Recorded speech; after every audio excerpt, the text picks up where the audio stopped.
Welcome! In this video we will look at the creation and accessing of arrays using the PowerBasic Console Compiler.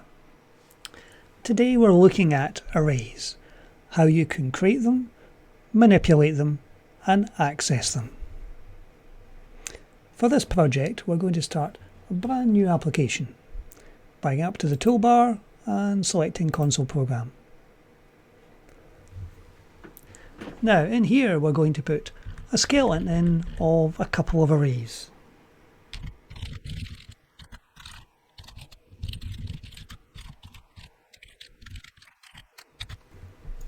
Now all we've done so far is just basically name the arrays. If we're sticking to a naming convention, let's put that in to show that it's a long array. Now if we save this one to disk, just to be sure. Now you can, when you dimension an array, set up the size of the array right at the beginning when you dimension it. So we could go in, quite happily put in to say that each of these arrays is 100 elements in size. Now when you just put the 100 in, you're effectively doing this. You're saying it's from the 0 element to 100. Now if you don't want to have a 0 element, you can quite happily dimension it as so. So there won't be a 0 element. It'll start from 1 to 100. Now if we stick with a single element array for the moment, there are a number of things we can actually do to populate this. A very easy way of actually populating an array, if it's a fairly small array,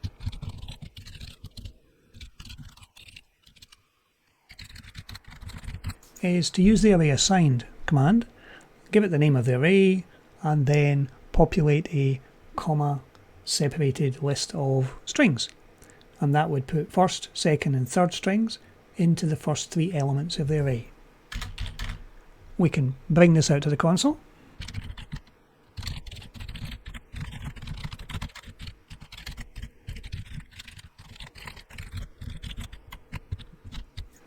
Now all we're doing here is we're effectively creating a local variable to step through the first 3 elements of the array. So if we run that program now, it will put out the first 3 elements of the array, first, second, third. If we increased it to 4, the 4th element would effectively be blank, because it is yet unpopulated. There are other ways of actually populating it. What we could do is we could quite happily add more by adding a number to the beginning,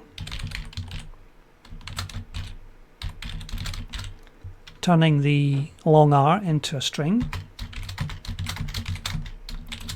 and adding on what's already in the array.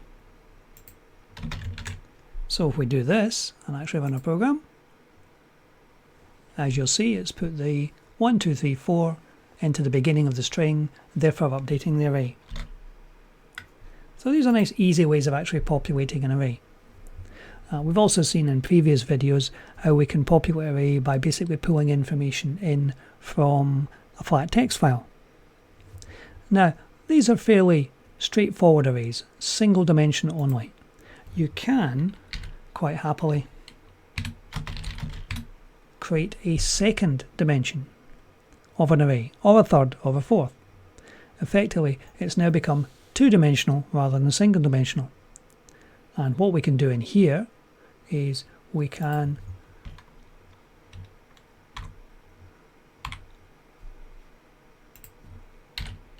populate the first element of each element of the row. Think of it as a cell in a spreadsheet.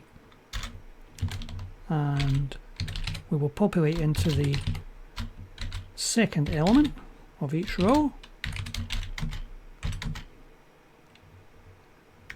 Let's just put a random number generator in here, I think.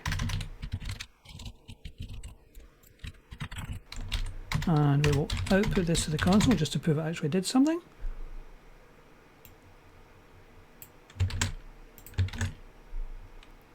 And we'll put element 2.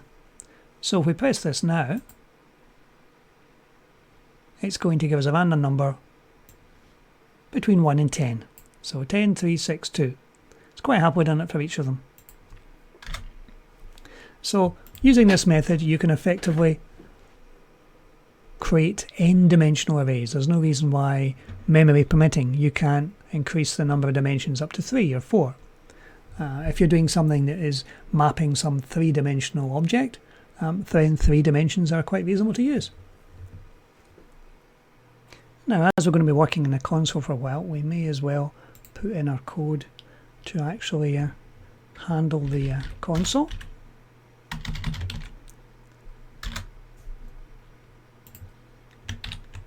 Right, that'll give us a bit of colour on the screen, and we'll put it as array testing. Now, at some point during your program, you may wish to redimension an array, change the size of the array. Now, when we dimensioned the array up here, we said it was basically this. Now, at some point during the program, you can use a redim command to redimension the array. Now, say for example, we want to drop it down from 100 elements to just 4 rows. The redim command will let us do that quite happily. Now, if you use the redim command on its own, if we copied our logic which prints out from the array and populates it, and we ran that now, what we would see is it would print out the first 4 elements as we expected, but the second ones are missing the first, second and third strings. The reason for that is that in redimming the array, you effectively purge all the data in it. Now, should you wish to keep what data is left in it, you can use the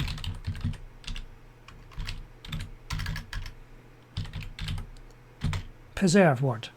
Now, if we do that, although we're lopping off everything after the 4th row, everything before that would be preserved. So if we run the program again now, we'll see that the first, second and third elements of the array are still populated, as expected. Now, there are a number of other ways of actually performing this output, accessing arrays in a slightly different manner.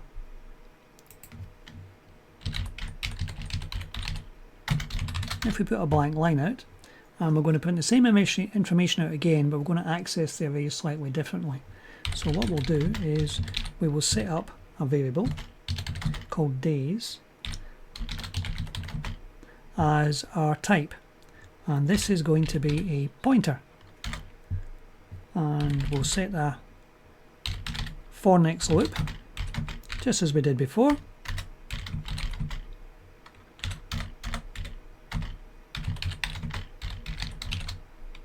and within this for next loop, the first thing we're going to do is we're going to populate the days variable we created a moment ago.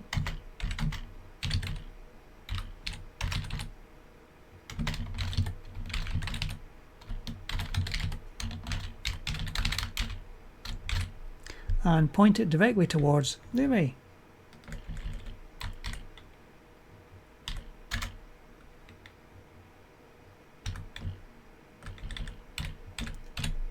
There we go, as a var pointer.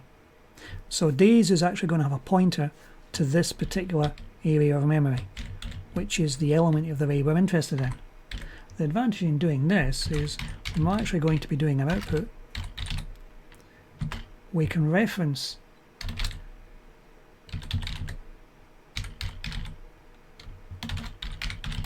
like so.